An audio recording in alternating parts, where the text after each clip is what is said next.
What's up, Rockstars? Welcome to an awesome news video I got for you. There are some campaigns that are ending, some campaigns that haven't even covered yet, some that are coming up, some that were announced. I'm looking all the way out to 2026. There's so much that, again, I couldn't fit into one video, so more will come. Subscribe if you have not, because I'm going to be covering a lot of stuff here. There's reviews, there's unboxings, there's talking points, there's a whole bunch of campaigns coming up that I want to tell you all about. Even, I know some of you guys have been raising some warnings about some of those. I'm going to speak to that in this video, so stay tuned. Let's get started.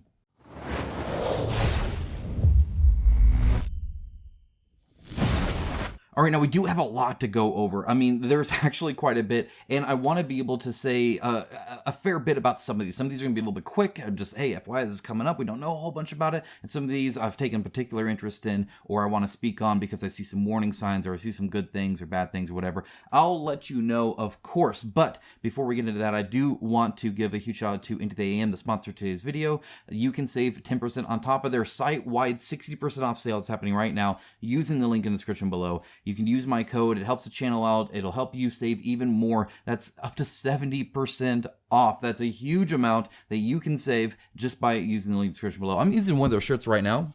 I often wear these. This one's actually kind of cool because it is actually a large, which is bigger than I normally wear one of their mediums, but it still fits great. It's just a little bit of a different feel. I actually like both. I could go either way, and I think that's impressive. A lot of times they feel really flowy or loose or something like that if they're too big. This is just kind of almost a different style, so I really like that. Looking on their site real quick, they, of course, again, having a huge 60% off site-wide sale, and you can save an additional 10% with that link. And they have some brand new button-ups which look great. They have some brand new graphic shirts that look great. They have tank tops. They got all sorts of cool stuff. Their jeans, fantastic. I showed those off last time. Really, really good. Feel free to check them out. Again, link in the description below. Into the AM is a great company making great product that you can save money on and help support the channel all at the same time. That's pretty awesome. Okay, with that out of the way, let's jump in because we do have a lot to go through. I'm going to start out with Ozob just because it's wrapping up at the time of recording. It's about 2 days left by the time you see this. I'll actually probably be playing a board game. I'll tell you about that here coming up soon because there'll be a review on it. So we'll cover that one. But either way, Ozob wrapping up. This is such a cool and pretty looking game. It's such a unique view of it, and I'm sad I missed out on the prototype. They reached out to me at a time, as you know, where I may have been in the middle of a whole lot of stuff in my life, and I wasn't keeping up on my email, and so their email sat unresponded. I do apologize for that. I know I missed a few opportunities, but I'm back and ready to cover a whole bunch of stuff, which is why I have a line of reviews. That's why Apex Legends is sitting right there, right? I'm working on it, guys. This, though, looks pretty cool. Now, I will say that the renders are indeed renders, right? And the prototype, it looks like it's resin from when they were sent out. So, like, the final miniature quality, I don't know. What I do know is the general style, and it looks really, really neat. It looks like a really fun dungeon crawl game. The likes that we don't really get too often anymore. It's definitely a bit more adult-oriented, not in like a really like gross way or anything like that. It's just this like kind of crazy cyberpunk grittiness. That's a very interesting combination, but looks beautiful, looks interesting. All the characters and how they act different sounds really cool. This like piloted mech thing, the laughter, that seems really cool. There's some really cool stuff that you can take a look at. I'll link down to this and everything else in the description below. Feel free to check it out. Again, it is an indie effort, so be aware of that, of course, but I don't know. It looks nice. It looks nice. They've done some really cool miniatures in the past, even around Ozob, which is pretty neat. Next up, Lobotomy 2, Dimensions of Madness is on Kickstarter. So Dimensions of Madness for Lobotomy 2 is a brand new, really cool expansion that has all sorts of fun stuff that's really, really neat. You get like the Deadpool and Wolverine-like thing. If you didn't know, Lobotomy is you play like insane people that think that like everybody around them are evil and they're like superheroes and stuff like that. It's a very funny tongue-in-cheek kind of thing by Tainted Games, which is a very legit company. They've been producing these for a while, so there's Lobotomy 2. I have that on my shelf right over there, actually. Looks pretty neat, and again, they have some really fun stuff here. So feel free to check it out. It's a tried and true system. It's been out for a while. There's plenty of reviews and stuff like that. So feel free to, again, do your research and see what it is. See, there's a Doctor Strange-ish kind of one, Indiana Jones-ish kind of one, right? Like you get the funny spin on things, which again is just fun. Their add-ons are cool, the new add-ons here. So they have the Dice Tray add-on, Judgment Book, the visual set. Love 3D tokens like this. That's so much fun. the mouse pad and the player board, and then the red and yellow add-on there, and then the anchor. So as you can see, there's quite a bit here, right? That's pretty neat. I think that's awesome that they continue to support it, and that there's still at least almost 1,600 people looking at this. Now, 26 days ago, this is a long campaign. You got your time, so feel free to check it out. You don't get charged to the end. Show them some love. See if, where things are at the end. But otherwise, over 200,000 raised. Good for them. That's awesome. All right, next up we have Rise of Myths Cthulhu. I just did a review of this, so if you're interested in that, of course, link down in the description below. It's also on the page. I was a little bit late. I apologize for that, but it is out now, and you still have 9 days left on this. They've raised $273,000 from 2,000 backers. Looking at this after my review, so now that the campaign is live and I can look at it, I will say that it looks like the variety easily done. Like this has a ton of variety to it on what you can get, which is actually cool. Well, oh man, I didn't notice they did it. The character card effects are great. You feel the improvement at all levels, and they all play really, really different. We had a blast playing this game, even as a prototype. The full game is a no-brainer for me. Exactly, yeah. Actually, that was towards the end of my review, actually, and I mean that's why I said I completely agree. This was a really fun game. It's one of the this does not happen. Maybe 10%. Maybe a bit more, maybe about 15%. My family does love board games. After I play a prototype, where we're still talking about it, of that, only maybe 2% do we continue to play after the review. So oftentimes prototypes are limited. Oftentimes prototypes have like odd rules, or I'm working through things. It's not an ideal situation, but I try to do my best to treat it like a regular board game night. So it's friends and family, it's good food, it's good laughs, we have a blast as much as we can, right? Like, I'm not going in there for a review, I'm going there to play a board game, and then afterwards I analyze and I criticize and do that. I'll play again and kind of go through. Sometimes I'll run through it solo just to get a feel for different things, but this one, family was talking about, it's one of those 13-15% kind of very low thing where even afterwards they're like, man, that was a really fun game. And yeah, there was a little bit of oddity here and there, but otherwise we had a blast and that was great. And all that very, very true. And that kind of, I think, shows the general gameplay vibe here. And it looks like I got a tiny sliver, guys. There's actually quite a bit here that's really cool. So feel free to check a look at it. I'm not going to dive into it too much because I know I already did a review as well. They have a cool, like, all-in box. It's, like, magnetic and junk. And none of it's, like, super duper expensive because it's just a card game. So you're not paying for expensive steel molds and stuff like that. A little table presence. Does really well. I think that's going to be a really cool roguelike deck builder. All right, next up, ZeroDay.exe once again is here now on Kickstarter, and it is funded. It has a lower backer count than I'd like, but technically it has funded monetarily. So we'll see where it goes. So 16 days, about 41,000 raised, almost 400 backers. That's not bad, especially if that can keep going up, but we'd like to see at least 1,000, right? That's typically a minimum order in any kind of Chinese manufacturing. I don't know what they're doing for Chinese manufacturing, but they do have... But they do have miniatures now, and so I'll show those to you, but obviously that does come with a certain cost because you have to buy those molds to actually make them, assuming you're making them in a mass injection, factory in China, and not 3D printing them or casting them or doing other stuff that you can do at a smaller scale, even locally, regardless of what country you're in. There's typically a service that'll do that. So I don't know exactly what they're planning there, but it does look actually really good. I think they did a great job kind of showing this off. They're very big on the gameplay. It's a deck builder that one of the phases, you have like 3 phases, and they go into the gameplay a lot, right? So this upgrade phase is how you're like building up your deck. You actually get to get new cards. You draw 3, you pick 1, so your deck's getting better over time as you get mods and hacks and stuff like that. But otherwise, you can play stuff out of turn, which is one of my favorite mechanics for card games.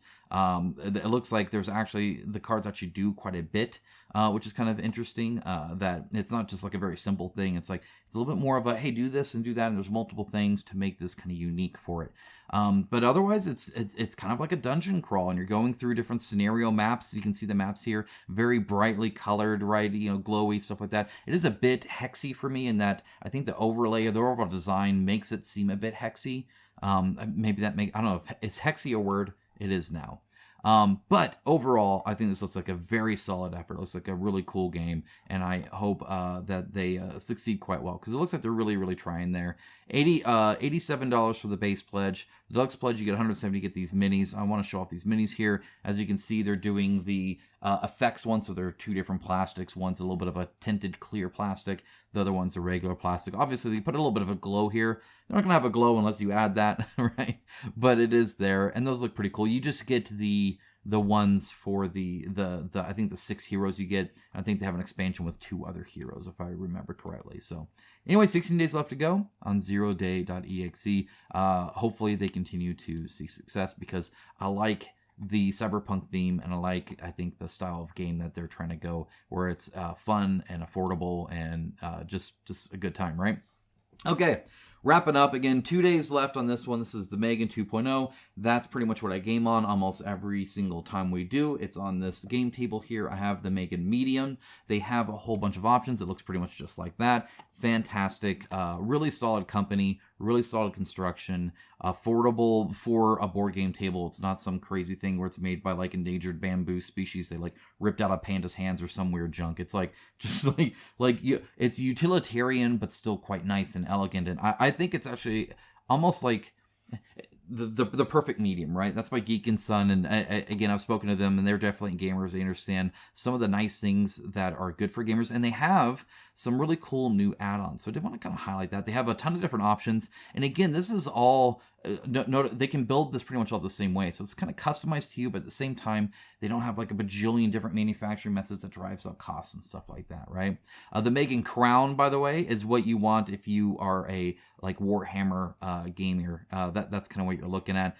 And again, that's 2,000 pounds, so it ends up being a little bit more in USD, of course, but for a 6x4 foot-ish board game table with a well and the railing system and the mat and all that, that's still pretty good. Still pretty good. Again, it could be a lot more. The long is pretty good as well. It's just a little bit short when it comes to how wide it is for a typical Warhammer game. But otherwise, this could fit pretty much any. Actually, the large can pretty much fit any game you want to play, especially because you get all the other trays and stuff outside. Going to their actually, let's go to the stretch goals. So some of the things have been adding for free, which is awesome. And these new metal ones, I like how slim they are. I think that's really cool. I think they'll fit really nice. As you can see, they have a whole bunch of other stuff they can do. A transparent leaf is there now, right? They have a really cool, this is like the pro gaming tile set. It's got a whole bunch of these modular tile sets that you can either put there on the actual table or slot into the leaf there. Or, there's all sorts of different options. They've added quite a bit, and I think a lot of these are actually really useful, really cool. I dig it. I have several myself, and still works great today. All right, next up, we got Onward, the MOBA board game. This one has 4 days left. It's raised almost 300,000 and has almost 1,500 backers. Very good numbers for Sky Tier games here. When I covered this the first time, I didn't know about their rewards. I've now looked at that, and one of the things that they do on their rewards, and there's a weird part about this campaign too, I'll get to that in a moment, is they do have it for Sky Tier players. So if you already have some of the minis because you've done the Sky Tier stuff, you can back one of these and still be just fine. You're not getting repeated stuff. That's super helpful. That being said, this is a crowdfunding board game with miniatures, so of course everybody just backs the all-in anyway. In fact, the biggest all-in you can get, and that's what we're seeing right here at the all-in there, right? 420. Right? What a great number. Look at that. That's hilarious. Anyway, that's the main one. And what's kind of cool about this is there's a lot more, what I feel, new players than ones from Sky Tiers. This is a good expansion for them because they're getting and reaching new people. The Sky Tier ones, as you can see, 139 and 156.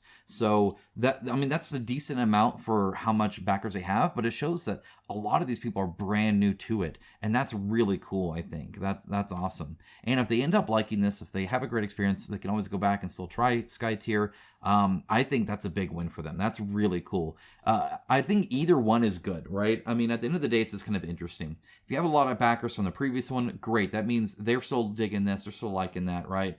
They're still supporting.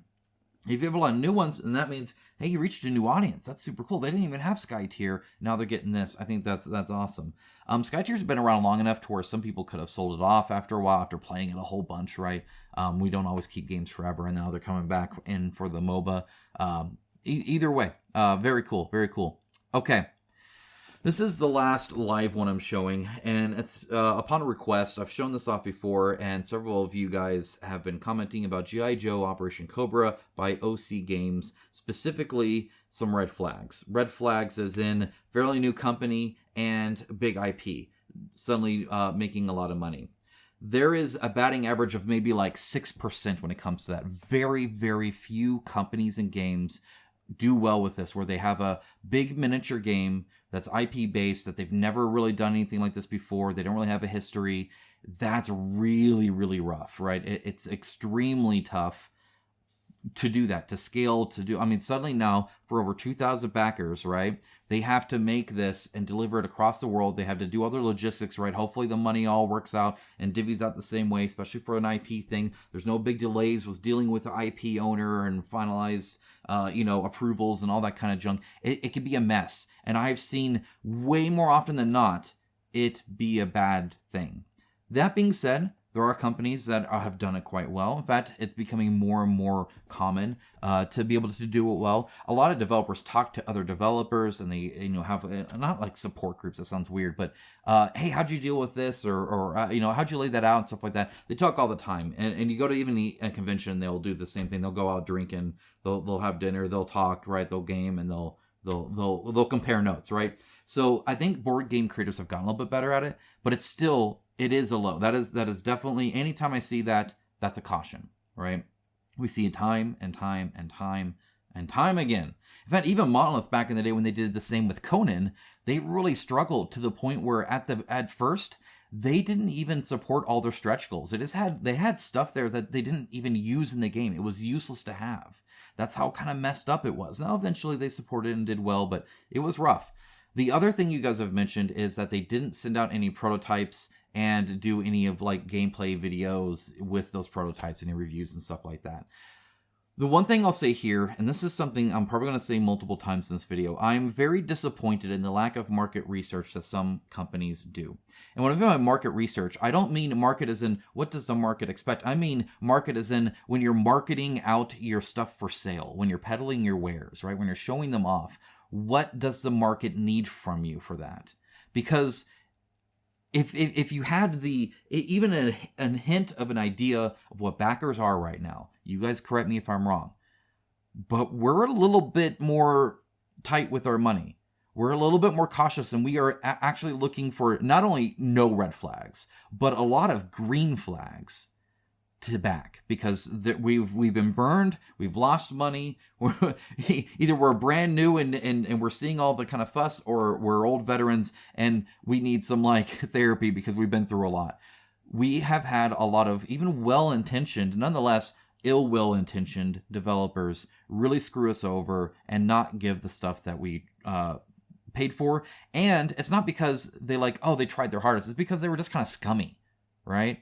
And so when you need to know that, and if you don't even have the who is actually buying my game kind of headset on to understand that, then I am cautious that you have any of our best interests in mind, right? Because it's obviously that you're making a board game, or a product, I should say, to make money and sell, and less on a board game to connect with backers, right? And if you want to crowdfund your game, if you want a whole bunch of money years in advance so that you can make your game on essentially a loan instead of having to take out your own interest-free, all this other stupid junk, that the many, many benefits that they get and the many cons that we get, and you can't even understand that scenario, that's a little cautious as well. That being said, they have produced this, at least semi-officially. They did show some prototypes, images. You see this here. You see it down there as well. Obviously 3D printed. That's classic 3D printing there. But they also have it there. They do post their full rule book. They do have a tabletop game. They do have videos of people playing the tabletop simulator game. So they do have it digitally as well. They focus a lot on the gameplay, not just the IP. which is something we don't always get, where sometimes we get these and they don't have, and you're like, wait, how does the game even play? Not only do they have the rule book, but they actually talk through some of the key points of the game. I honestly think they are making a board game. And I think they're honestly trying. And I think this is just a big whiff on their part when it comes to not being prepared for interacting with backers and not properly respecting what that means when you're taking money from backers. I do think they need to have a hard lesson on that. I do think they need to do better in the future. Currently, though, I'm not super duper against this one. I think this is okay. I would probably back this if I was attached to the IP more than anything else. And they do obviously understand the IP. Like, one of the things I noticed, and I know that their company pretty much exists to make IP games, and that's just kind of like a thing now, right? But I mean, even all their images show so many rules and stuff like that. This is well along. This is a legit game, right? It's definitely not a money scam. I'll put it that way. Whether they're gonna have some hurdles, of course they will. It's impossible to make board games without any hurdles, right? I mean, it's a complex process. There's a lot of different manufacturing methods. You're dealing with other countries, other time zones. This right here, they have the old this is the mini this is the action figure you'd get with the little peg hook thing. That you'd take it off and to ask your mom, hey, Mom, buy this for me. I love that. I think that's a funny little cute thing that they did that really shows their understanding of the IP. So I think they did really good there. I honestly do.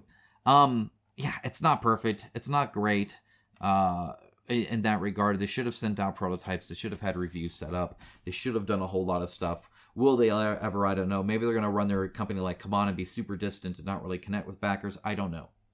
But I don't think this is a scam. I honestly don't. I think they're going to try it. Will it have hiccups?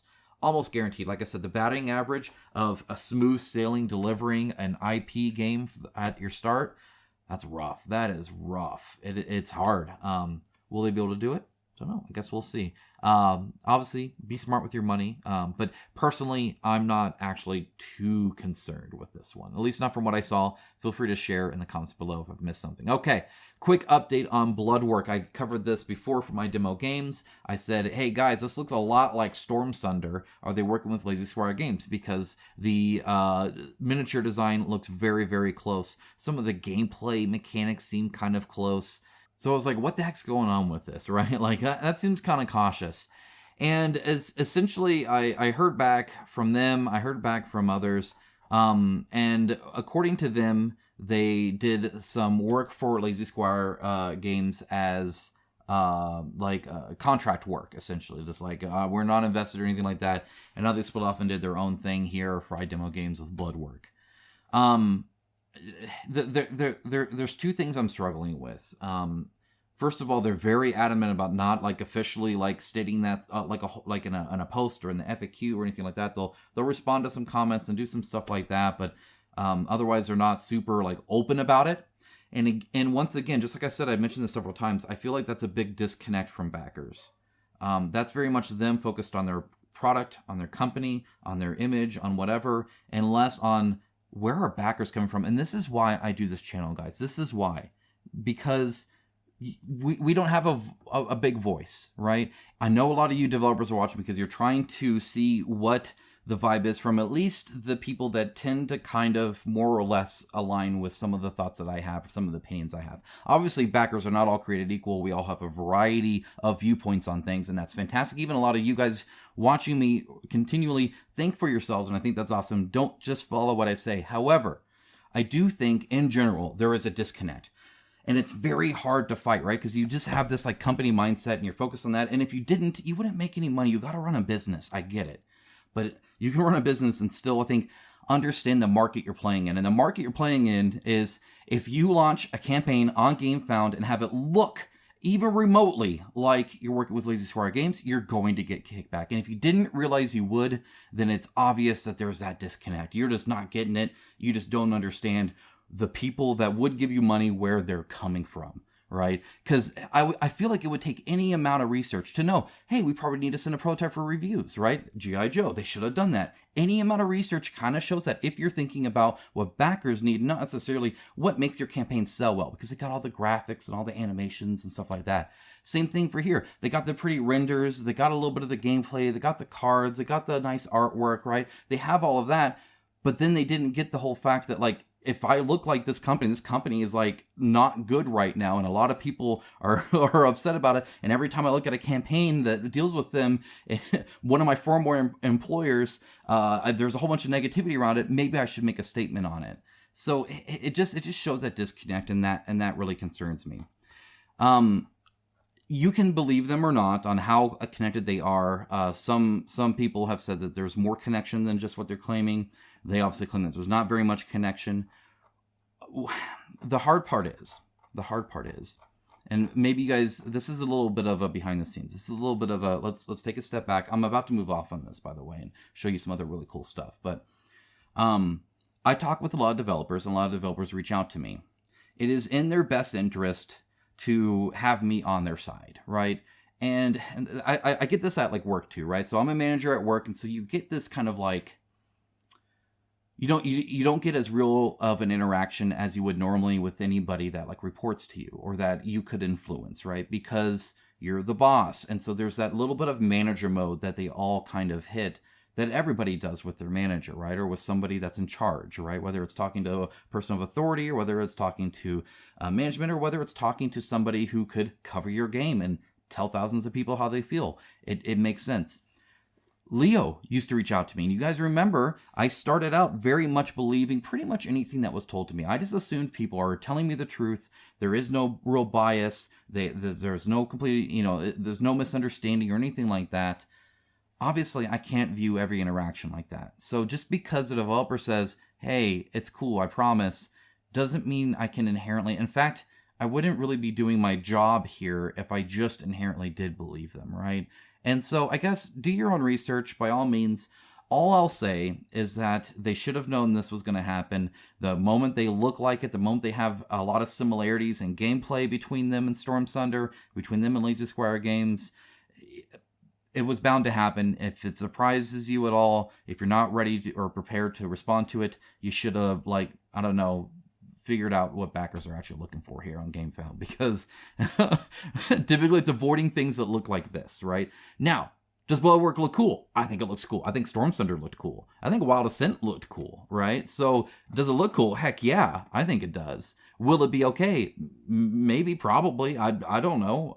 You'll have to be the judge of that. But anyway, putting that to rest, moving on from that, let's go to Starcide Promethean Crusade. This is by Archon Studio. It's going to be their one that's coming up here in a bit. They have another Dungeons and Lasers campaign that's coming first. That's about to, I think I showed it off last time. It's coming up, obviously, here soon. I didn't cover it 2 videos in a row, so it's on this one. Starcide, however, was something that they started to do, I think, in Ramparts. In their first Ramparts campaign, they had a few Starcide minis that they were doing. This is, I think, the first one in the Starcide universe. In this case, Promethean Crusade is like a sci-fi thing. It doesn't match everything I saw from Starcide. No, it wasn't even that, wasn't it? I think the Starcide was from XCOM. It could have been even farther back. Either way, this is going to be, I don't know, another, 4X kind of, not a dudes on a map, but, whole lot of ship minis on a map kind of game. We'll see. It'd be kind of interesting. I'm interested to see what Archon can do for it. They've been on fire lately, and everything they do so far, as of recent, has been well regarded. So I guess we'll see where that is. Blood and Skulls: The Collection by Nocturna. Okay, this is I am of two minds here. First of all, let's go ahead and show it and talk about what it is, right? What is this? This is minis. It's just minis from Nocturna. Nocturna is a legitimate company. They do a lot of fantastic work, making beautiful paints and minis and stuff like that. They're super cool. They've done some campaigns for miniatures before. And that's what this is. It's just a box of minis, right? 85 here, for instance. They look beautiful. I think it's awesome. The style is just amazing, right? They have a whole bunch here. Very kind of Conan-esque in a way. This one actually, I forget what they did for this. It was a very cool, It was going to be a board game for a while, and it looked awesome. They all had white hair. It was kind of like Witcher-esque kind of thing. But the board game never happened, but they did do some miniatures for it. Looks like they're still doing that, which is kind of neat. Anyway, they have quite a bit here, and again, they look really cool. Even some free ones that you can print early on. The hard part, I mean, and again, the renders look fantastic, and I bet the minis will too. Nocturna does really good minis, though obviously this is like, I think, more mass produced, right? My only issue with this, again, very, Barbarian Conan-esque kind of thing here. Again, they look fantastic. I love the different styles. I love the different sensibilities. I love the different characters, the different poses. It looks very cool, right? Every character has a lot of character to them, which is nice. So it looks great. This might remind you of some campaigns that came out a couple years ago, where you get a big box of miniatures for like cheap, and that was like super cool. And if you recall, those all bombed. Like, it just, unless your name was Reaper Miniatures, right? Like it was not good. And so people, it was for a bit, and then it very much didn't. And suddenly it was way too expensive. You'd pay like $100 to get all these miniatures, and it was just minis. Those campaigns did very good funding, not very good delivering, right? And so will this do better? This is where I'm at two minds. Fundamentally, I'm still super cautious about that. We've been burned several times. Several of you, I'm sure, you can let me know in the comments, were burned when you backed a box full of awesome minis that never delivered, right? This was a specific kind of sub-niche genre of the board games where it was just minis that did not do well through the COVID area and even a little bit before then, right? It was bad. Bad. Nocturna is a legitimate company, though. They do have funds coming in from elsewhere. They're not relying on just this. It's an existing company. Whether or not they can do this or not, I don't know. I can't tell the future. But if anybody could, I would believe that they could. So I think you might be able to, but I am really cautious, at least for me personally. Again, you do you, of course. They do have that free mini, which is awesome. And the style is super cool. I know my wife would love all of these. They're just an interesting, neat kind of low to mid fantasy, and just such a cool way. But is what it is. Okay, Dark Rituals. Dark Rituals, last time being ran, this is by Mackie Games, who they've always partnered with them. I think now they like legitimately have the rights for it, which is why it's running under them. But they're going to be reprinting Dark Rituals. This was like, it was crazy because it's kind of like The Witcher in that you're like getting like potions and making potions and alchemy and stuff, but also a really cool one versus many where you're fighting like the witches or demons or stuff like that. It's a really fun game. It's really, really cool. It's very indie, but this is your last chance to get it. So we had some fun with it, but it wasn't getting played as much as I felt it deserved. So I gave it away to one of my viewers to appreciate a bit more than me, hopefully. But and now it's a very cool game. Very cool game. I would recommend kind of taking a look at that. Next up, we got BONESWAY. BONESWAY? Don't know. It's like is it PetSmart or PetSmart? BONESWAY. I'm gonna go with BONESWAY. But I don't know how to say your name. I'm sorry. Luminous Refuge.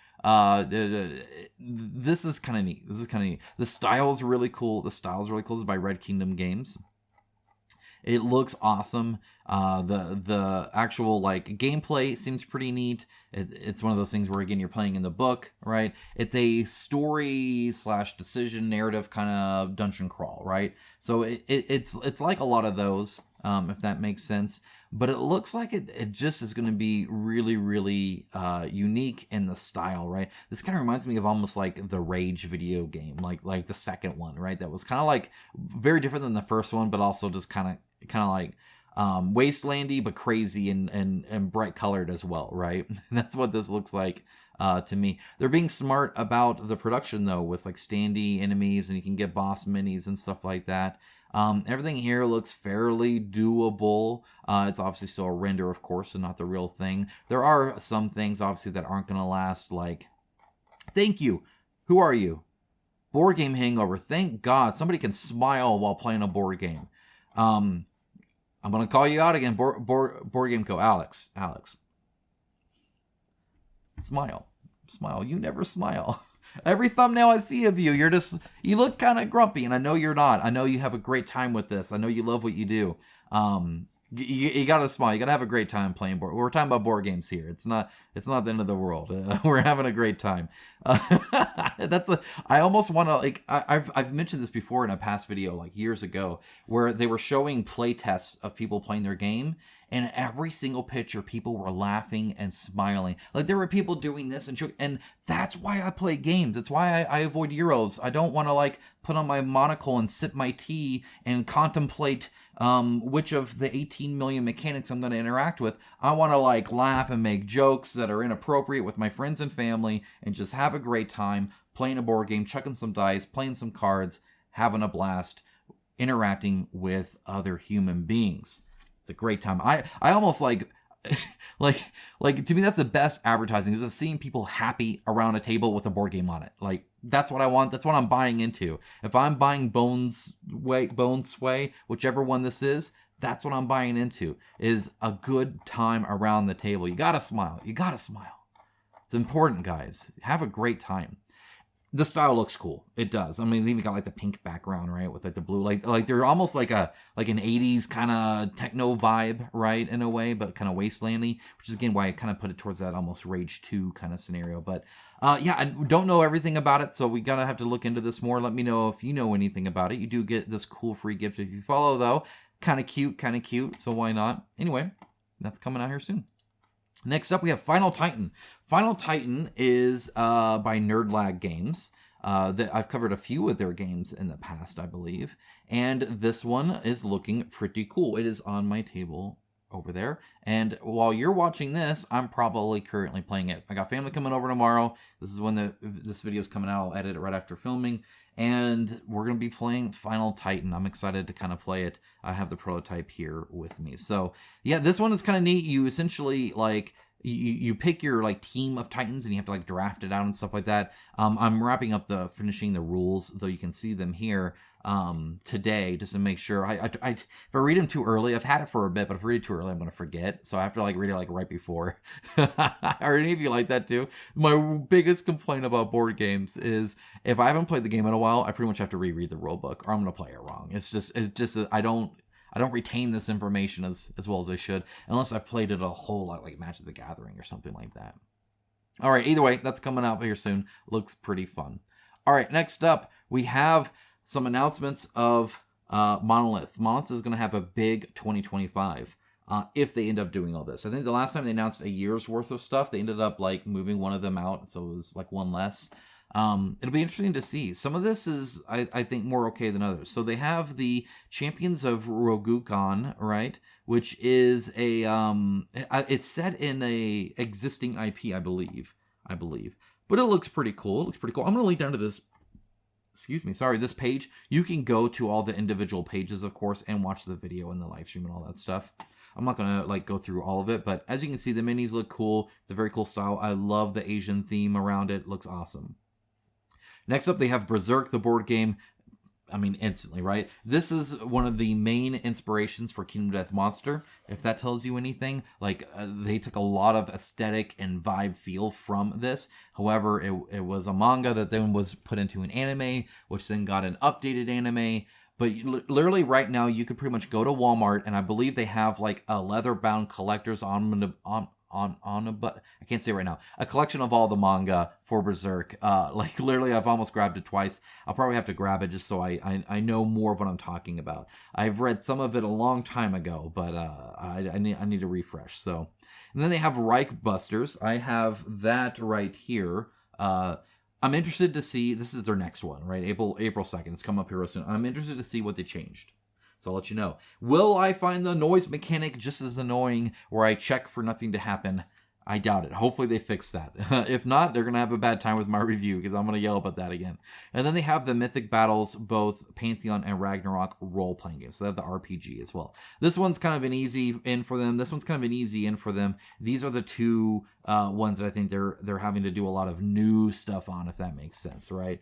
And so I'm fine with this mini because of that, because they have two of those that are really light, but either way, it's packed. It's gonna be a big year. Okay, so yeah, Right Busters coming out here soon, and I'll let you know what's different. So yeah, kind of interesting to see it again. We'll see what Reloaded brings. Okay, next up we have some Awakened Realms stuff here. We're almost done. We're getting towards the end here, and I have a little thing at the end as well. Below the Asylum coming out in Q3 2025. And we don't know a whole lot, right? They'll release more. I will say that I cannot stand how fake these renders are. The fake like stone texture that they put onto everything gets really annoying because it's not representative at all of the mini you're going to get. No, I mean, the renders are all... You might remember, and I know I've said this before, there was a time on Kickstarter where nobody had renders. The idea of posting a render didn't exist. You either had artwork or you had the mini, right? Or at least a 3D print or something like that, right? And then people started doing renders, and there was a big debate. I remember at the time, it was me, it was several other people, it was on all the campaigns, on whether or not showing renders was appropriate because it wasn't representative of the final miniature. And we were like, if you're going to show anything, show something less, not more. So the art is less than the mini, right? Because it's not. But the render looks like the mini and makes it seem like that's what you're going to get, but it's not, right? Like, are you going to get that lacing and are you going to get this texture? The answer is no, this texture's fake, right? They just put a texture on the whole thing. Whether it makes sense or not, I guess he's made out of stone. And that was a big debate, right? Because it's like, when does it become like false advertisement where you're not representing what people are actually going to get? You're just advertising to them, right? Of something like the burger that's way bigger in the commercial, right? That like literally lawsuits have happened for. And now they've gone so far to where not only do they, obviously render it in a way to where this isn't actually applicable, right? Like these hair strands are way too thin. You can't inject the plastic into it like that. It just doesn't work. But then they add this like stone texture, even onto the skin everywhere. I don't even know why they think it looks good, but Awakened Realms does it. A few others do as well. I never like it. That being said, I do like the style that this game is looking like artistically. I think it looks super interesting and cool. However, I've also never really loved any Awakened Realms game I've played. They're just not for me. They're a little bit, like the minis typically don't matter. They're a little too Euro-y, a little too blasé. And again, I'm wanting excitement, not something quite that crunchy typically. So yeah, we'll see. And I feel like Awakened Realms goes on style more than substance, which is a weird combination, I think. But for a lot of people, it works, right? So like, don't listen to me. I'm the one to where like if you like Awakened Realms games, we don't quite align on this specific subject, right? And that's fine, of course. But yeah, either way, I'll still be looking at it because it looks pretty. It does look really good. Dragon Eclipse, the Grand Quest. They're doing another Dragon Eclipse. This is towards the end of the year here. Dragon Eclipse looks like it's 8.4. Looks like it did pretty well there, which is awesome. And they're continuing to support the IP. I appreciate that as well. Hopefully there's some interactions with the first one so that you just get more content. I think that's cool as well. So good for them. And again, they're doing some, texture on all the like, I don't know what that texture is that they're doing there. It's like fake cracks and junk like that I don't know if that's part of the texture. Is that part of the mini render? What's fake? What's real? I don't know. But either way, people that got the game seem to have liked it, sounds like. And this is more of it. And I'm glad that we're supporting, the IP that they created. These cards, by the way, are gorgeous. Just a beautiful, beautiful looking cards. Those are just pretty. I love them. Like that just looks good. This actually reminds me of, there's a Dragon Ball Z card game like from Japan that you can get here too. But they have like crazy like multi-foil techniques in the card, and they're like, the swirls everywhere and junk. It reminds me a lot of this. This is like Super Saiyan 3 Goku here, some junk. Either way, that's coming out. Super cool. And again, almost 10,000 people following it. Next up, they have Labyrinth Chronicles coming out early next year. And apparently this is a reprint from some like ancient game that stars Mickey Mouse. I don't know. No, obviously legally distinct Mickey Mouse. Let's see. It was, 1986. Yeah, so it's been around for a bit, right? It's been around for a bit. I don't know. It looks kind of Hero-scapey to me just because of the different rooms and walls and stuff like that. But you can even like use magnetic box tokens on the box. I don't know. It seems kind of crazy. Whether it's good or not, I also don't know. I'm of the opinion that modern board game design has evolved a lot in very good ways. So I've been less than impressed on like older games. But if you have that nostalgia factor, I think that's really cool. And maybe they've modernized it, or maybe it doesn't need it and it's just fantastic. I don't know. You guys let me know. I never played the original. And then they're selling video game junk. Okay, so this is the Tainted Grail, The Fall of Babylon Digital Game Collector's Box Edition. They're doing a whole campaign for it, I guess. It's weird because I know they can do pre-orders, so it's odd that this isn't just a pre-order. Or maybe it is, and it just be like, well, it has stretch goals? I don't know. I don't know how to look into this. It says it's the campaign scheduled for Q1, so is it going to be adding more? I don't know. Either way, you can get like an art book and a statue and stuff. It's a typical video game collector's box. They're just doing it on their page because, hey, they're the company. Okay. I know that was a lot. This wasn't even quite half. I have more. Stay tuned for that. It won't be my next video. I have some unboxings. I have some reviews. I still have the Lazy Square Games video I need to film. I have it all organized. I just need to actually film it and then edit it. So that's coming up. But I did want to say that there is a very cool Spontaneous Brain Awareness Survey Board Game Publishers 2025 edition. This is done by Go On Board.